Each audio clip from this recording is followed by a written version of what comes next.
మేఘశ్యాములను హారకుండల కిరీట వనమాలికాభిరాములను శ్రీవత్సమంగళాంగద నూపుర కనక కటక కంకణ కటికటిత కాంచీ గుణోద్దాములను ఆపాదమస్తక తులసీ నవదాములను విలసదంగుళీయక స్తోములను శంఖచక్ర గదా కమల హస్తులను చతుర్భుజ ప్రశస్తులను పీత కౌశేయ వాసులను చంద్రికా ధవళ హాసులను అరుణ కరుణ కటాక్ష వీక్షణ విలాసులను అనంత సచ్చిదానంద రూప మహితులను విజాతీయ భేద రహితులనై తమకు పరతంత్రంబులగుచు నృత్తగీతాది సేవా విశేషంబులు చొచ్చి మెలంగుచు మూర్తిమంతంబులైన దేవాది చరాచరంబులను అణిమా మిహిమాది సిద్ధులను మాయా ప్రముఖంబులైన శక్తులను మహదాది చతుర్వింశ తత్వములను గుణక్షోభకాల పరిణామ హేతు సంస్కార కామకుర్మ గుణంబులు సేవింప.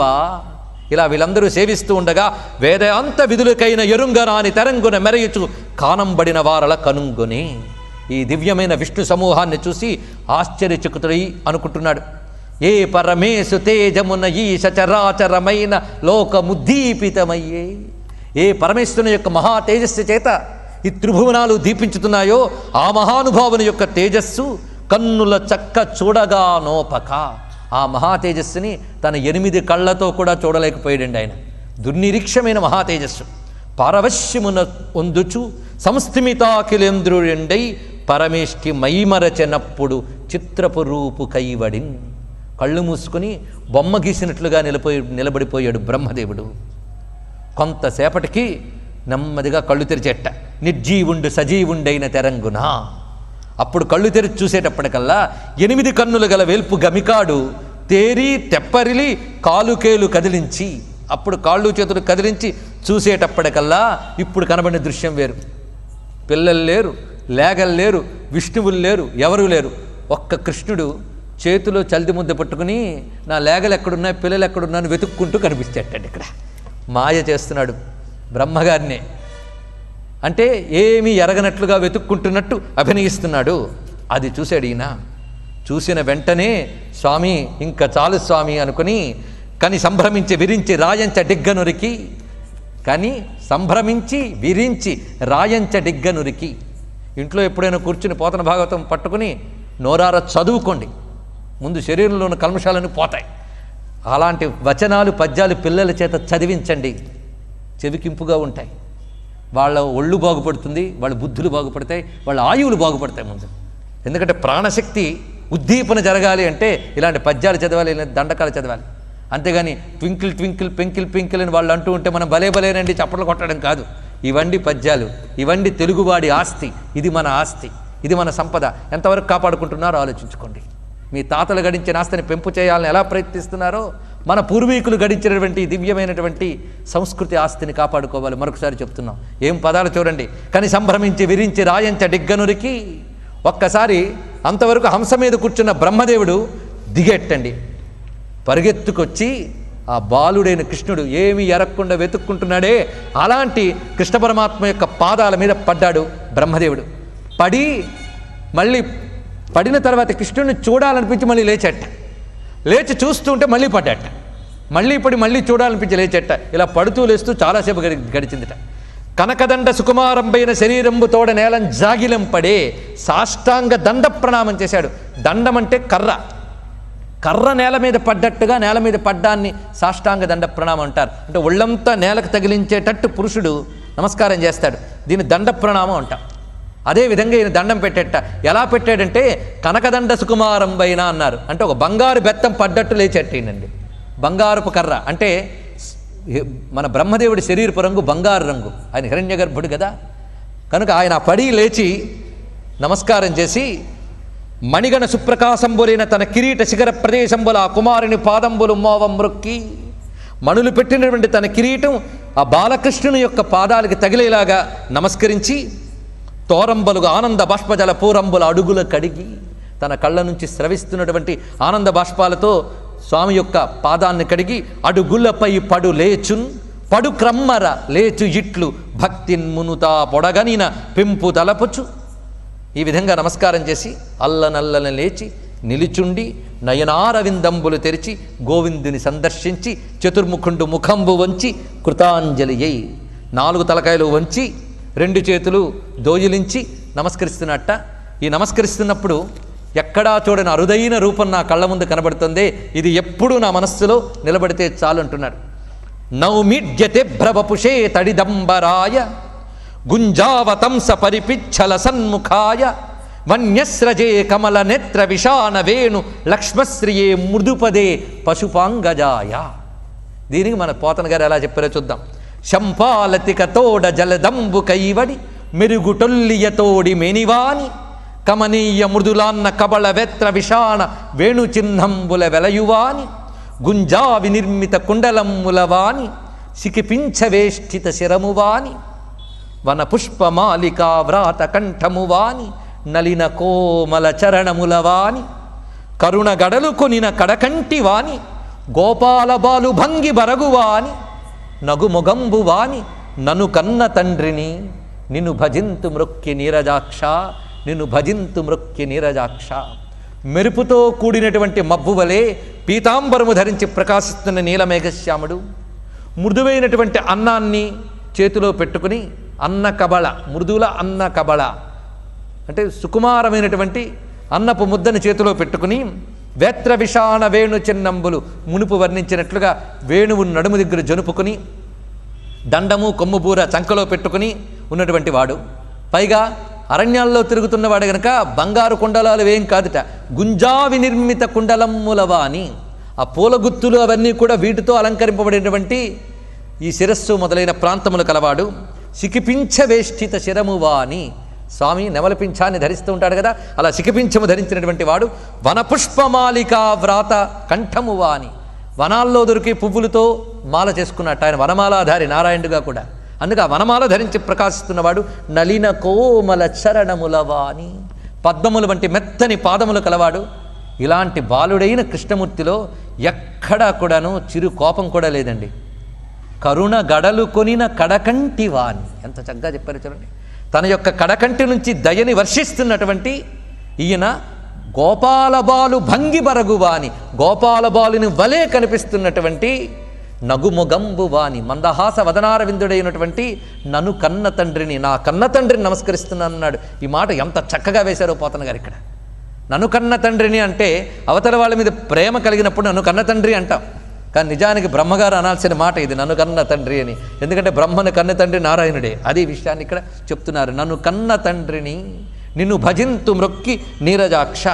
ఇక్కడ బ్రహ్మదేవుడు చేసినటువంటి స్థుతి చాలా అద్భుతం. అదంతా నేను చెప్తే మరి కొన్ని రోజులు పడుతుంది, దాని జోలికి వెళ్ళను నేను, కదిలిస్తే ప్రమాదం. ఏవం విమోహయన్ విష్ణుం విమోహం విశ్వమోహనం స్వయేయం మాయయాసోపి స్వయమేవ విమోహిత. విష్ణువుని మోహింపజేయాలనుకున్నాడు బ్రహ్మదేవుడే. సర్వజగత్తు ఏవని యొక్క మాయ చేత మోహింపబడుతున్నదో ఆయన్ని మోహింపజేయాలనుకుని బ్రహ్మయే మోహింపబడ్డాడు. మొత్తానికి బ్రహ్మగారు అంటున్నారు, నేను చేసిన అపరాధాన్ని క్షమించు. నేను ఎవరినయ్యా? నీ చరాచరమైన జగత్తులో నేను ఒక్కడిని, అంతే కదా. బ్రహ్మలోకం కూడా నీ యందు ఉన్న చరాచర జగత్తులో ఒకటే కనుక నేను చేసిన తప్పును నువ్వు క్షమించు. క్షమించడం నీ స్వభావం. ఎలాగో అంటే కడుపు లోపల ఉన్న పాపడు కాలు దన్నిన కింకతో నడువబోలిన కాగి తల్లికి నాథ. ఎంత చక్కగా చెప్పాడు. కడుపులో ఉన్న పిల్లాడు లోపల తంతే తల్లి ఎలా క్షమిస్తుందో నేను చేసిన తప్పును నువ్వు అలా క్షమించవయ్యా నారాయణ. ఎంత చక్కగా ప్రకటించాడో చూడండి. పైగా నువ్వు నారాయణుడువు. నువ్వు నారాయణుడు ఎందుకంటే ఇక్కడ నారాయణ శబ్దానికి అర్థం చెప్తున్నాడు. నలినాక్ష నీ వాదినారాయణుండవు, జలము నారము జీవచయము నారము, అందు నీవుంట నీయందది ఉంటను నారాయణుండను నామమయ్యే. నీకు నారాయణ అని పేరు ఎందుకు వచ్చిందంటే నారమునందు నీవున్నావు, నీయందు నారముంది. జాగ్రత్తగా వినండి. అయనం అంటే చోటు అని అర్థం. నారమునకు అయనము నారాయణము అంటే అది నీయందుంది, నువ్వు వాటి యందున్నావు. ఏమిటవి? నారమునందు ఆయన ఉన్నట్ట, నారం ఆయనందు ఉంట. నారం అంటే నారం శబ్దానికి రెండు అర్థములు. జలము నారము జీవచయము నారము. నారము అంటే జలం, అదొక అర్థం. అలాగే నారం అంటే నరాణం సమూహ నారం అంటే జీవ సమూహం అని అర్థం. ఈ రెండు అర్థాలు తీసుకోవాలి. ఈ సృష్టి ప్రారంభానికి ముందు జల రూపంలో ఉంది. ఈ జలరూపమైన జగత్తంతా ఉంది అంటే అది ఉండడానికి ఆధారమే ఈయనున్నాడు. ఆ జలములందు ఈయనున్నాడు. అలాగే వీడిని ఆధారం చేసుకుని అవి ఉన్నాయి. ఇలా పరస్పరంగా ఉన్నాయి కనుక ఈయన వాటిలో ఉన్నాడు, అవన్నీ ఈయన యందు ఉన్నాయి. తర్వాత జీవజగత్తంతా ఏర్పడింది. ఏర్పడిన ఈ జీవజగత్తంతరికి కూడా నారమనే పేరు. నరాణం సమూహ, నరుల యొక్క గుంపు నారం. నరులంటే జీవులు. ఈ జీవుల గుంపుకంతటికి నారం అని పేరట. ఈ జీవులందరూ ఎవరిని ఆశ్రయం చేసుకున్నారు? ఆయన్నే ఆశ్రయం చేసుకున్నారు. మరి జీవుల్లో ఎవడున్నాడు? ఆయన ఉన్నాడు. జీవులందరూ ఆయన్ని ఆధారం చేసుకున్నారు, జీవులలో ఆయన ఉన్నాడు. ఇది ఎలాగో అంటే గతంలో చెప్పిన ఉపమానం మీకు చెప్పినట్టున్నాను, గుర్తు తెచ్చుకోండి. కెరటాలన్నీ సముద్రంలో ఉన్నాయి అంటే కెరటాలన్నిటికీ ఏది ఆధారం? సముద్రమే ఆధారం. కానీ కెరటాలన్నీ ఎక్కడున్నాయంటే ఏం చెప్తారు మీరు? సముద్రంలో ఉన్నాయి. మరి కెరటాలన్నింటిలో ఏముంది? సముద్రమే ఉంది. అదేవిధంగా జీవులందరూ నారాయణలోనే ఉన్నారు, జీవుల్లో నారాయణుడు ఉన్నాడు. ఇది నారాయణ శబ్దానికి అర్థం. ఇది ఒక చిన్న మీకు బ్రహ్మదేవుడు చేసిన వాటిలో ఒక ముక్క చెప్పాను. ఇలాంటి ముక్కలే దీని నిండా ఉన్నాయండి. మొత్తం విష్ణు తత్వాన్ని మొత్తం ప్రకటించాడు. ప్రకటిస్తూ చిట్ట చివరికి అంటున్న మాట అత్యద్భుతమైన మాట. అహోభాగ్యం మహోభాగ్యం నందగోప బ్రజౌకసాం. భాగ్యం అంటే ఎవరిదంటే ఈ బ్రజంలో ఉన్న వాళ్ళదే భాగ్యమయ్యా. ఎందుకంటే యన్మిత్రం పరమానందం పూర్ణం బ్రహ్మ సనాతనం. పూర్ణ బ్రహ్మ సనాతనుడైనటువంటి తత్వము ఎవరికి మిత్రుడో అటువంటి నంద వ్రజ వాసులు అహోభాగ్యం అహోభాగ్యం. భాగ్యం అంటే వాళ్ళది, నాది కాదు. బ్రహ్మపదవా గొప్పది. అది అంటున్నాడు. ఎలా బ్రహ్మపదంబు, ఎలా బ్రహ్మపదంబు, నాకు ఎందుకయ్యా ఇచ్చావు ఈ బ్రహ్మపదవి? 4 తలకాయలు, ఒక్క తలకాయ ఉన్నవాడికి ఇన్ని అహంకారాలు ఉంటే మరి 4 తలకాయల వాడికి ఉండకేమవుతుంది? ఎలా బ్రహ్మపదంబు వేదములకున్ వీక్షింపగారాని నిన్నీలోకంబున ఈ వనాంతరమునంది మందలో కృష్ణాయంచాలాపాది సమస్త భావములు నీయందే సమర్పించు ఈ వ్రేలందొక్కని పాదరేణువులపై వేష్టించినంచాలదే. ఈ 2 పద్యములు ఇక్కడ వస్తాయండి. ఈ 2 పద్యములు అద్భుతమైన విషయమని చెప్తారు. ఇది కృష్ణుని యొక్క గొప్పతనం చెప్పడం కాదు, ఈ బృందావనంలో ఉన్న గోపికల గొప్పతనం చెప్తున్నారు. ఇది బాగా అర్థం చేసుకుంటే తర్వాత లేదు ఇంకా అర్థమవుతాయి. ఏం చెప్తున్నాడంటే, నాకెందుకయ్యా ఈ బ్రహ్మపదము? అహంకారపూరితమైన బ్రహ్మపదం. అహంకారమే భగవంతుడిని తెలియనివ్వదు. నీకో పదవి వస్తుంది, లేదా ఏదో ప్రతిభ వస్తుంది, ఏదొచ్చినా దానితో మమైకమై దానిలోనే తిరుగుతూ వీటన్నిటికీ మూలమైన పరమాత్మను తెలుసుకోలేవు. కనుక ఎలా బ్రహ్మపదంబు వేదములకున్ వీక్షింపగారాని నిన్ను, వేదాలకు కూడా కనబడిన నిన్ను ఈ లోకంబున ఈ వనాంతరములో ఈ మందలో ఈ భూలోకంలో ఈ అడవిలో ఈ మందలో కృష్ణాంచలాపాది సమస్త భావములు నీయందే సమర్పించి, ఇలాంటి ఎవరికీ దొరకని నిన్ను అడవిలో పట్టుకుని కృష్ణాని భుజం మీద భుజం వేసుకుని తిరుగుతున్నటువంటి ఈ గోపబాలకుల యొక్క పాదాల మీద ఉన్న ధూళికణాల్లో ఒక ధూళికణంగా ఉన్నా చాలయ్యా, నాకెందుకు ఈ బ్రహ్మపదం అన్నట్టండి. ఇక్కడ చూడండి, ఈ వ్రేలందు ఒక్కని పాదరేణువునపై వేష్టించిన చాలదే. ఎంత గొప్ప విషయం. అంతేకాదు మరొక అద్భుతమైన మాట చెప్తున్నాడు. అదేమిటంటే ఇది గ్రహించవలసిన మాట అండి. ఏషాం ఘోష నివాసినాముత భవాన్ కిందేవదాతే తెనశ్చేతో విశ్వఫలాత్ఫలం త్వదపరం కుత్రాప్యయం ముహ్యతి. ఇది ఒక గొప్ప మాట చెప్తున్నాడు. ఏమిటంటే, నిన్ను హింసించిన పూతనాదులకు మున్నీమేటి సంకేతమిచ్చిన నీకున్, ఒకప్పుడు నిన్ను హింసించడానికి వచ్చిన పూతనాదులకు కూడా నువ్వు కైవల్యాన్ని ఇచ్చేవే. ఏది? హింస అనేటువంటి నెగిటివ్ ఆస్పెక్ట్తో వచ్చిన వాళ్ళకే నువ్వు ముక్తినిచ్చేవే. మరి వీళ్ళకేమిస్తావో నాకు తెలియడం లేదన్నాడు. ఇక్కడ వీళ్ళు ఎవరు? వీళ్ళు ఎటువంటి వారో చూడండి. గోపకులను అర్థం చేసుకోవడానికి బ్రహ్మదేవుడి మాట మనకు ప్రధానం. పురదార పుత్ర గృహ గోస్త్రీ ప్రాణాద దేహములెల్లను వంచింపక ఇచ్చు గోపకులకున్. గొప్ప మాట. తమదంటూ ఏమీ లేకుండా తమ సర్వస్వాన్ని నీకు అర్పించిన వారు వంచింపక ఇచ్చు గోపకులు. గొప్ప మాట చెప్పారు ఇక్కడ పోతన గారు. వంచింపక ఇచ్చు అంటే ఎక్కడ కపటము లేకుండా, స్వామి నా శక్తి కొద్దీ నీకు అర్చన చేస్తున్నాను అంటాడు. అవునో లేదో వాడు మనసుకు తెలుసు. సర్వస్వం అర్పించేవాళ్ళు, కోట్లు ఉన్నవాళ్ళు చేతిలోంచి రూపాయి తీసి నా సర్వస్వం నీదే అంటే అది కపటం అవునా కాదా అండి? ముఖ్యంగా భక్తి అనేది బృందావనంలో కనబడుతుంది, బృందావనంలో ఉన్న వ్రజవాసుల్లో కనబడుతుంది. వీళ్ళందరూ నిష్కపట భక్తికి ప్రతీకలు వీళ్ళందరూ, అది తెలుసుకోవాలి. ఎందుకంటే వీళ్ళదంటూ ఏమీ లేదు. పుర దార పుత్ర గృహ గో స్త్రీ ప్రాణ దేహాదులెల్లను వంచింపక ఇచ్చు గోపకులకున్. ఇలాంటి వీళ్ళకి నువ్వేమిస్తావో అనేది నా ఊహకు కూడా అందటం లేదు. ఊహించుకుంటే భయం వేస్తుంది అన్నాడు. ఇక్కడ చూడండి, అది గొప్ప మాట. ఊహించుకుంటే భయం కలుగుతుందిట. ఎందుకంటే రక్షింప ఈమెచ్చదో అని సందేహము తోచుచున్నది ప్రపన్నానీక రక్షామని. ఇందులో అంతరార్థం ఏంటి? ఇటువంటి భక్తులకి స్వామి ఏమిస్తాడనేది బ్రహ్మగారి ఊహకు కూడా అందదు, అలాంటిది ఇస్తాడు. అది చెప్పడం ఇక్కడ. ఎందుకంటే మామూలుగా ఉత్తమమైన యజ్ఞాలు చేసిన వాళ్ళు, యాగాలు చేసిన వాళ్ళు లోకాలకు వెళ్తారు. ఏ లోకాలకి? ఇంద్రలోకానికో లేదా మరో లోకానికో, ఈ లోకానికి ఆ లోకానికి, అన్ని లోకాల కంటే పైలోకం బ్రహ్మలోకం. అక్కడి వరకు బ్రహ్మగారికి కూడా అందదు అంటే అర్థం ఏంటంటే ఈ బ్రహ్మలోకాదులకు కూడా అతీతమైనటువంటి ఏ కైవల్య స్థితి ఉందో అది ఇస్తాడనమాట వాళ్ళకి. అదేమిటి అనేది బ్రహ్మ ఊహకి అందనప్పుడు నేనేం చెప్తా, మీకేం అర్థమవుతుంది? అది మొత్తానికి ఒకటి అర్థమైపోయింది. ఏమిటి? బ్రహ్మగారి ఊహకు కూడా అందనంత, అంటే 4 తలకాయల పెద్ద ఆయన గారి ఊహకు కూడా అందనంత గొప్ప స్థితి వీళ్ళకి ఇవ్వబోతున్నాడనమాట స్వామి. కనుక వాళ్ళదే భాగ్యం. భాగ్యం అంటే వాళ్ళది. అందుకు వాళ్ళ పాదాల మీద ధూళికణాల్లో ఒక ధూళికణంగా ఉన్నా చాలు అని చెప్పేట బ్రహ్మదేవుడు. ఈ విధంగా పరమాత్మ ఆ బ్రహ్మగారిని క్షమించి విడిచిపెట్టాడు. బ్రహ్మ నమస్కారం చేసి తిరిగి తన లోకానికి తాను వెళ్ళాడు. ఈ లీలలో ఉన్నటువంటి దివ్యత్వాన్ని నేను చెప్పిన దానికంటే మీరు భావించి ఎక్కువ పొందగలరు అని విశ్వసిస్తూ తర్వాత లీలలోకి ప్రవేశిద్దాం. ఈ మధ్యలో స్వామి మరికొందరు అసురుల్ని చంపడం ఇవన్నీ జరుగుతూనే ఉన్నాయి. ఈ లోపల ఒకసారి ఇక్కడ మీరు గ్రహించవలసిన మరొక విశేషం ఏంటంటే, స్వామి ఈ లోకంలో ఉంటూనే బ్రహ్మని శాసించాడు. చూడండి ఇక్కడ. అలాగే తర్వాత ఇంద్రుడిని కూడా శాసిస్తాడు. అక్కడ ఇవన్నీ కూడా అంటే ఇక్కడ ఉంటూనే దేవతల్ని శాసించడం అయినా కనిపిస్తుంది. అనేక మంది దేవతలను, వరుణుని, యముని, వీళ్ళందరినీ కూడా శాసించాడు స్వామి. దీని అర్థం ఏంటి అంటే, వైకుంఠంలో ఉన్నప్పుడు ఎలాగ దేవతలందరినీ శాసించాడో కృష్ణునిగా అవతరించినప్పుడు కూడా అదే శక్తి. ఏ దేవత దగ్గర ఆయన తక్కువగా లేడు. అందుకే కృష్ణావతారానికి మరొక ప్రత్యేకత, దేవాది దేవావతారము. దేవాది దేవావతారం, దేవతలకు కూడా దేవుడు ఆయన.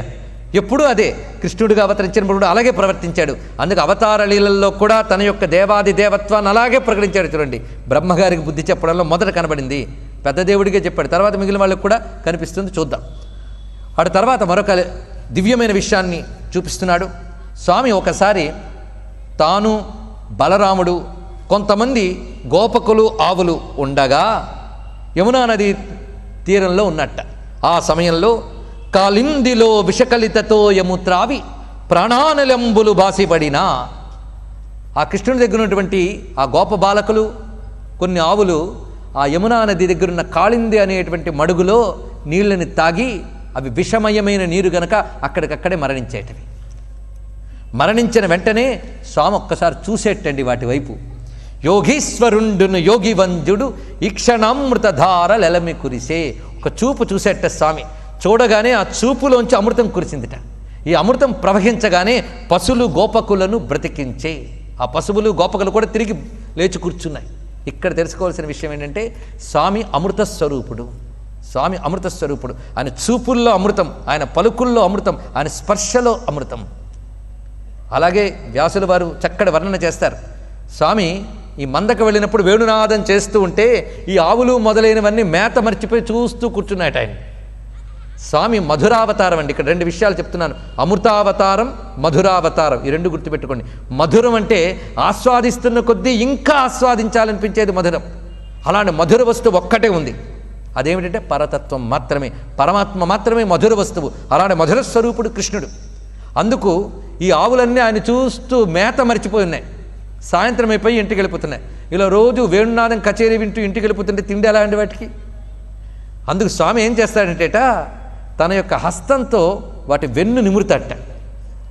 వాటి యొక్క వెన్నుని, ఆ వీపుని నిమరగానే స్వామి హస్తస్పర్శ చేత వాటికి పుష్టి లభించి తృప్తిగా ఇంటికి వెళతాయట.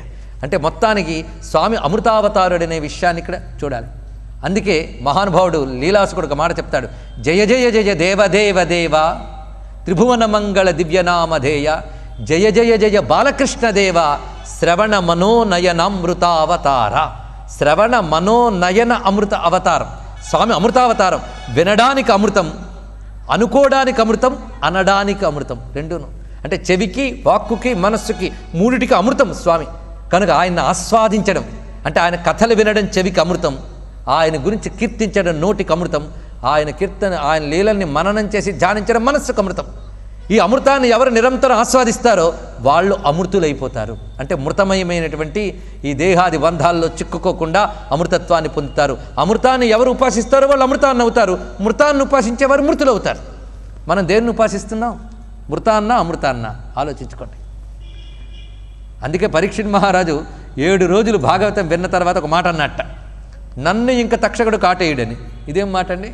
నన్ను ఇంక తక్షకుడు కాటేయుడన్నాడు ఆయన. తెలుసు కదా భాగవతం ఎందుకు చెప్పారో. చాలామంది తెలిసిన వాళ్ళే ఉన్నారు కనుక నేను మళ్ళీ ఆ కథలోకి వెళ్ళాను. మళ్ళీ కృష్ణుడు ఆగిపోతాడు ఇక్కడ. అంతా విన్నాక తక్షకుడు కాటు వేయడన్నాడండి పరీక్షిత్ మహారాజు. దీనిలో అంతరార్థం ఏంటి ఆలోచించండి. అంటే భాగవతం వింటే పాములు కాటేయవు అని చెప్పడమా? తక్షకుడు కాటు వేయకపోలేదు, వేసాడు అందులో. మరి ఎందుకు అన్నాడు అంటే భాగవతం వినకముందు నేను ఈ దేహాన్ని అనే భావన ఉంది కనుక నేను చచ్చిపోతా, నన్ను సర్పం కాటు వేస్తుంది అని విన్నా అనుకునేవాడిని. భాగవతం నువ్వు చెప్పగా చెప్పగా చెప్పగా ఈ శ్రవణం నాకు యోగమయ్యింది. కొందరికి శ్రవణం కాలక్షేపం, కొందరికి శ్రవణం యోగం, కొందరికి శ్రవణం నిద్ర. ఏం చేస్తాను దానికి? పరీక్షిత్ మహారాజుకి శ్రవణం యోగం అయిపోయింది. ఎలా యోగం అయిపోయింది అంటే నేను చచ్చిపోతానని అనుకునేవాడిని, నేను దేహం అనుకోవడం వల్ల దేహం పోతుందంటే నేను పోతాను అనుకునేవాడిని. కనుక నేను మృతమైన దానితో తాదాత్మ్యం చెంది ఉన్నాను. జాగ్రత్తగా వినండి. భాగవతం వినకముందు మృతమైన లక్షణం దేనికుందో దానితో తాదాత్మ్యం చెందిపోయాను. కనుక మృతమైన లక్షణంతో తాదాత్మ్యం చెందితే నేను మృతుడినైపోతానని భయం నాకు కలగడం సహజం. కానీ 7 రోజులు నువ్వు అమృతతత్వాన్ని నా ముందు చూపించి చూపించి చూపించి అమృతముతో తాదాత్మ్యం చెందించాం. కనుక ఇప్పుడు ఏది మృతం చెందుతుందో అది నేను కాదని తెలిసిపోయింది. మరి నేనెవరిని ఇప్పుడు? అమృతతత్వంతో తాదాత్మ్యం చెందిన అమృత స్వరూపుణ్ణి. కనుక నన్ను తక్షకుడు కాటేయుడు అంటే కాటు వేసే దేహము నేను కాను అనే విషయాన్ని పరీక్షిత్ మహారాజు ఇక్కడ చెప్పాడు. ఇది తెలుసుకోవాల్సిన ముఖ్యమైన అంశం. కాటు వేసే దేహం నేను కాను, అదండి రావాలి జ్ఞానం. భాగవతం అంతా విన్నాక తెలుసుకోవాల్సిన జ్ఞానం. అంతేగాని కృష్ణుని లీలన్నీ చెప్పారని మళ్ళీ రేపటి నుంచి మన లీలలో మనవే అయితే లాభమే ఉందండి. చిట్ట చివరికి అమృతతత్వంతో తాదాత్మ్యం చెందాలి. కొంతైనా మనసు అటు మరలి అటు ప్రయత్నమైనా ప్రారంభించాలి. మళ్ళీ వీటి మానాన్ని వింటూ మన మానాన్ని మళ్ళీ గృహవ్రతుల మీద తిరగడం కాదు. ఇందులోంచి అటువైపు దృష్టి మరల్చాలి. అమృతంతో తాదాత్మ్యం చెందాలి. అందుకు అమృతాన్ని తలిస్తే అమృతులమవుతాం, మృతాన్ని తలిస్తే మృతులమవుతాం. అంతే. నువ్వు ఏది చింతిస్తావు అదే. మృతలక్షణం కలిగిన దేహములు విషయములు వీటి గురించే చింతన చేస్తూ జీవితం అంతా గడిపితే తర్వాత మళ్ళీ ఏమవుతావు? మళ్ళీ మృతలక్షణం కలిగిన జన్మలే పొందుతాను. కనుక మర్త్యుడువు కాకు. మర్త్యుడు అంటే మానవులని అర్థం, అంటే చచ్చువారు అని సంస్కృతంలో చెప్పారు కనుక టైటిల్ అనుకుంటున్నాం మనం. కానీ మర్త్యుడు అంటే చచ్చువారు అని అర్థం అండి. మనం మర్త్యులంగా మిగిలిపోకూడదు, అమృతంగా మారాలి. దానికి కృష్ణోపాసన ఇక్కడ మార్గం. అందుకు అమృతావతార అన్నప్పుడు ఈ భావాన్ని పరిశీలించండి. మొత్తానికి కృష్ణ పరమాత్మ అమృతస్వరూపుడి సంచరించాడు తన అవతారంలో. ఇది కూడా తెలుసుకోవాల్సింది. అందుకే చూడగానే లేచి కూర్చున్నట్ట. అంటే ఆయన చూపుల్లోంచి అమృతం స్రవించింది. వాళ్ళని బ్రతికించాలని స్వామి సంకల్పించుకుంటే చూపులతోనే బ్రతికించాడు. చూపులతో అమృతాన్ని ప్రసరింపజేశాడంటే ఆయన కనుల నుంచి ప్రసరించే చూపుల్లో కాంతి ఉంది, అమృతం ఉంది. సుధామయమైనటువంటి కాంతి కలిగినవి స్వామి యొక్క దృష్టి. దానితో వాళ్ళు లేచి కూర్చున్నట్ట. అప్పుడు వాళ్ళు ఆనందించారట. ఇదివరకటి కంటే ఆనందించారట. ఎందుకంటే ఇదివరకటి మా జన్మలు మా అమ్మా నాన్న ఇచ్చినవి, ఇప్పుడు జన్మ కృష్ణుడిచ్చినవి అనుకున్నట్టండి. ఎంత చక్కటి మాట చూడండి ఇక్కడ. ఇది కృష్ణుడిచ్చిన జన్మ. అందుకు బ్రతుకు కలిగే తమకు కృష్ణు వలన మరల బ్రతుకు కలిగే నంచు భావించి సంతుష్ట మానసముల చనిరి మానవేంద్ర. వీళ్ళు ఆనందంతో అక్కడ ఆడుకుంటూ ఉన్నారు. కృష్ణుడు చూశాడు. ఈ జలాశయమంతా విషమయమైపోయింది. దేనివల్ల? కాళీయుడు అనేటువంటి సర్పము దీన్ని విషమయం చేసింది. కనుక నేనేం చేయాలి ఇప్పుడు? దీనిని విషరహితం చెయ్యాలి అనుకున్నాడు. అని ఇక్కడ విలోక్య దూషితాం కృష్ణాం కృష్ణ కృష్ణాహినా విభు తస్యాం విశుద్ధమన్విచ్చన్ సర్పం తముదవాసయత్. ఇక్కడ ఒక మాట చెప్తున్నాడు. కృష్ణాం కృష్ణ కృష్ణాహిన 3 మాటలు అందంగా ప్రయోగించారండి. ఇది కవితాపరమైన చమత్కారం. కృష్ణుడు కృష్ణ సర్పముతో కూడిన కృష్ణను చూశాడు అన్నారు ఇక్కడ. కృష్ణ అంటే యమునా నదికున్న మరొక పేరు. ఎందుకంటే అది నల్లగా ఉంటుంది, కృష్ణుడు నల్లగా ఉంటాడు. కానీ కృష్ణుడు అనే పేరు కృష్ణుడికి ఉంది, యమునా నదికి ఉంది. అందుకే మన ప్రార్థన శ్లోకంలో కృష్ణా తీరే కోకిలా కేళికీరే అన్నాం. అక్కడ కృష్ణా తీరే అంటే యమునా తీరే, అంతేగాని బెజవాడ పక్కన ఉన్న కృష్ణా నది అని కాదు ఇక్కడ అర్థం. కనుక అది యమునా నది కృష్ణ అని పేరు. అందులో ఉన్నది కృష్ణాహిన. అహి అంటే సర్పం, కృష్ణాహిన అంటే నల్లని సర్పం అందులో ఉంది. ఆ నల్లని సర్పాన్ని చూసి ఆ సర్పం వల్ల దూషితమైన కృష్ణని శుద్ధి చేయదలుచుకుని కృష్ణుడు సంకల్పించుకున్నట్ట. తస్యా విశుద్ధం అన్విచ్చన్. ఇక్కడ 2 మాటలు చెప్తున్నాడండి వ్యాసదేవుడు. తస్యాహ విశుద్ధం అన్విచ్చన్. దానిని శుద్ధి చెయ్యాలని అనుకున్నాడు. అనుకున్నవాడు అందులో దూకడానికి సిద్ధపడ్డట. పైగా కలసంయమన అవతార, ఇదొక మాట చెప్పాడు. కలసంయమన అవతారము. కృష్ణావతారానికి మరొక మాట కల సంయమన అవతారం. అంటే కలులని నిగ్రహించే అవతారం. కలులు అంటే దుర్మార్గులు, మూర్ఖులు. వాళ్ళు నిగ్రహించడానికి అవతరించాడు ఆయన. కనుక ఇక్కడ అటువంటి దుర్మార్గుడైనటువంటి కాళీయుణ్ణి నిగ్రహించి జలాన్ని శుద్ధి చేయదలుచుకున్నాడు. ఇక్కడ కొంచెం జాగ్రత్తగా ఆలోచించండి.